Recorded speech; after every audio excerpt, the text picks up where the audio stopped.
రాష్ట్ర అభివృద్ధిని కిషన్ రెడ్డి ఎక్కడ అడ్డుకున్నారో సీఎం రేవంత్ రెడ్డి చెప్పాలన్నారు బీజేపీ నేతలు. కాంగ్రెస్ మంత్రివర్గం అస్తవ్యస్తంగా ఉందన్నారు. ముఖ్యమంత్రి పదవి పోతుందనే భయంతోనే కిషన్ రెడ్డి, బండి సంజయ్ పై రేవంత్ రెడ్డి విమర్శలు చేస్తున్నారని మండిపడ్డారు బీజేపీ లీడర్లు. కాకతీయుల వైభవానికి ప్రతీకగా నిలిచిన ఓరుగల్లు పట్టణంలో ఎయిర్పోర్ట్ రావడం చాలా సంతోషకరమన్నారు కేంద్ర మంత్రి కిషన్ రెడ్డి. ఇందుకు గాను ప్రధాని మోదీ, విమానయాన శాఖ మంత్రి రామ్మోహన్ నాయుడుకు ధన్యవాదాలు తెలుపుతూ ట్వీట్ చేశారు కిషన్ రెడ్డి. తెలంగాణ అభివృద్ధికి కిషన్ రెడ్డి అడ్డం పడ్డారని విమర్శిస్తున్న రేవంత్ రెడ్డి ఆయన ఎట్లా అడ్డం పడ్డారో చెప్పాలన్నారు ఎంపీ ధర్మపురి అరవింద్. ప్రాజెక్టులకు నువ్వు ఇవ్వాల్సిన ల్యాండ్ ఇస్తున్నావా అని ప్రశ్నించారు. రాష్ట్ర ప్రభుత్వం కేటాయించవలసిన నిధులు ఇస్తున్నావా అని నిలదీశారు. అవన్నీ మీరు చేశాక మోడీ ఏమివ్వలేదు, కిషన్ రెడ్డి ఎక్కడ అడ్డం పడ్డారనేది చూద్దామన్నారు. మోడీ పాలనలో తెలంగాణకు ఎలాంటి అన్యాయం జరగదని అన్నారు ఎంపీ అరవింద్. రాష్ట్ర ప్రభుత్వం నుంచి చేయాల్సిన ఫార్మాలిటీస్ ఏమని అన్ని చేస్తున్నావా? అవన్నీ చేయంగా నరేంద్ర మోడీ గారు ఏమిస్తలేరు, కిషన్ రెడ్డి గారు ఏం అడ్డం పడ్డారు చూద్దాము. తేల్చేస్తే అయిపోతుంది కదా, ప్రజల ముందర స్పష్టంగా పెట్టేద్దాము. ఈ దేశంలో ఏ రాష్ట్రానికి కూడా నరేంద్ర మోడీ ఎక్కువ చేయడు, తక్కువ చేయడు. ప్రపోర్షనేట్ గా అన్ని దేశమంతా ఒకటే తీరు చూస్తాడు ఆయన. కాంగ్రెస్ మంత్రివర్గం అస్తవ్యస్తంగా ఉందన్నారు బీజేఎల్పీ నేత ఏలేటి మహేశ్వర్ రెడ్డి. మంత్రులు తన మాట వినడం లేదని, తన కుర్చీ మీద కన్నేశారని రేవంత్ స్వయంగా చెప్పడం దేనికి సంకేతమని ప్రశ్నించారు.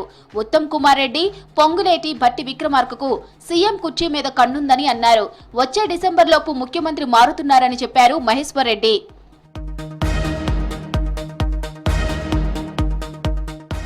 బీజేపీపై విమర్శలు చేస్తే రాష్ట్రానికి మేలు జరగదన్నారు బీజేపీ ఎమ్మెల్యే పాయల్ శంకర్.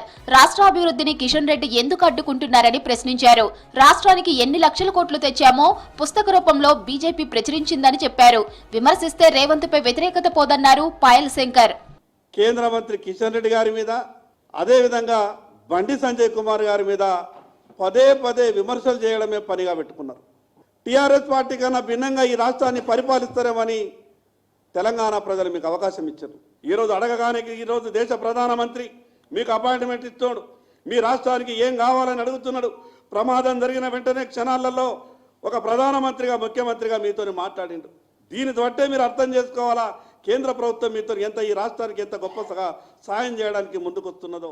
కేసీఆర్ కాళేశ్వరం ప్రాజెక్టును నాశనం చేస్తే సీఎం రేవంత్ రెడ్డి ఎస్ఎల్బీసీ నాశనం చేస్తున్నారని ఆరోపించారు బీజేపీ రాష్ట్ర ప్రధాన కార్యదర్శి కాసం వెంకటేశ్వర్లు. కాంగ్రెస్ కు కప్పం కట్టేందుకే రేవంత్ రెడ్డి ఢిల్లీ వెళ్లారని విమర్శించారు. మోదీ మంచోడు, కిషన్ రెడ్డి చెడ్డోడని రాహుల్ గాంధీ ముందు చెప్పే ధైర్యం రేవంత్ రెడ్డికి ఉందా అని ప్రశ్నించారు. ఎస్ఎల్బీసీ నాశనం చేస్తారని చెప్పేసి ఉట్టిన పాతవానికే కాంట్రాక్ట్ జమ చేసేసి ఎక్సలేషన్ చేసేసి ఇవాళ ఆ ఉపద్రవానికి కారణమైంది మిస్టర్ రేవంత్ రెడ్డి. మన ముఖ్యమంత్రి రేవంత్ రెడ్డి వస్తుంటే ఇటు పక్క తుమ్మల నాగేశ్వరరావు, అటు ఉత్తమ్ కుమార్ రెడ్డి వస్తే ఎవడో వస్తున్నాడు పోతున్నాడు అని చెప్పేసి నిమ్మలంగా కూర్చొని అట్నే మాట్లాడుతున్నారు. ఈయన చేతి జరుపుకొని ఈయన కూర్చుంటున్నాడు. ఆ రకంగా ఇలా మంత్రివర్గం ఉంది. ప్రజా వ్యతిరేక విధానాలు అవలంబిస్తున్న ప్రభుత్వంపై పెద్ద ఎత్తున పోరాడేందుకు బీజేపీ ప్లాన్ చేస్తుంది. త్వరలో ప్రజా ఉద్యమాలు చేపట్టాలని నిర్ణయించినట్లు తెలుస్తోంది. ఇటు హామీలపై కూడా నిలదీసేందుకు సిద్ధమవుతుంది. ప్రభుత్వంపై తీవ్ర వ్యతిరేకత ఉందని, ఎమ్మెల్సీ ఎన్నికల ఫలితాల్లో తమ అభ్యర్థి అత్యధిక మెజారిటీతో గెలుస్తారని బీజేపీ నేతలు ధీమా వ్యక్తం చేశారు.